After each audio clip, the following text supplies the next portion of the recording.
the more I've thought about it, and maybe I'm just trying to talk myself into it, I don't know, or just to play the other side of the coin of what you just said.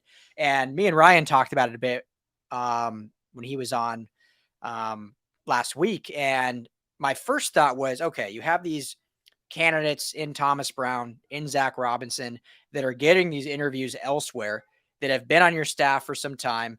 Everyone talks about how highly respected someone like Thomas Brown is, who's the assistant coach. You make him from running back coach to tight end coach to kind of give him the running game mobility to then go into the passing game mobility. And so you make him well-rounded. Like, it seemed like they were setting him up to kind of take this new role. I'm like, why not? Why then do you go to a Mike LaFleur? And I think what I've come to the conclusion of is when you see McVay's hires historically since he's been there, and almost always goes not in-house. I mean, goes and gets, obviously he knew Matt LaFleur, but then after him, it looked like there were some guys in waiting once he left. No, he goes and gets Kevin O'Connell. Defensively, all these great guys have been on the staff with Evero for years, Joe Barry for years, Aubrey Pleasant for years, Eric Henderson for years. No, after Wade Phillips, he goes and gets Brandon Staley, guy that no one knows, obviously did great things. Then he goes and gets Raheem Morris. And it was like, I was like a shoe, and it was going to be either Henderson or Evero. It ends up being Raheem Morris. And so I think, and this is all just speculation, obviously, but that's the point of a podcast.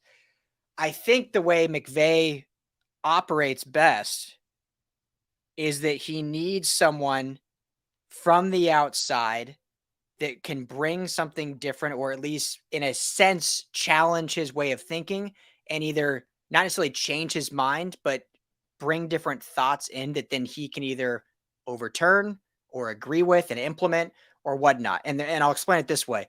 When you look at last year, Kevin O'Connell leaves, he brings back Liam Cohen, who basically was his protege. Like, he brought Liam Cohen up through the ranks. Liam Cohen left for a year, came back. And I think he lacked that challenge or that different thinking from a different organization. Whereas Mike LaFleur, again, I'm still trying to really get warmed up to it, but at least it's a guy that came from San Francisco, had success there, went to New York, didn't have success, but at least ran an operation outside of the Rams building. Whereas someone like a Thomas Brown, like a Zach Robinson, they've been in the building the whole time. And I think McVay needs that outside voices, if you will, to challenge him, but also maybe elevate him. So I'm just trying to talk about for the other side of the coin. That's kind of what I've come up with of why it maybe is making a little bit more sense.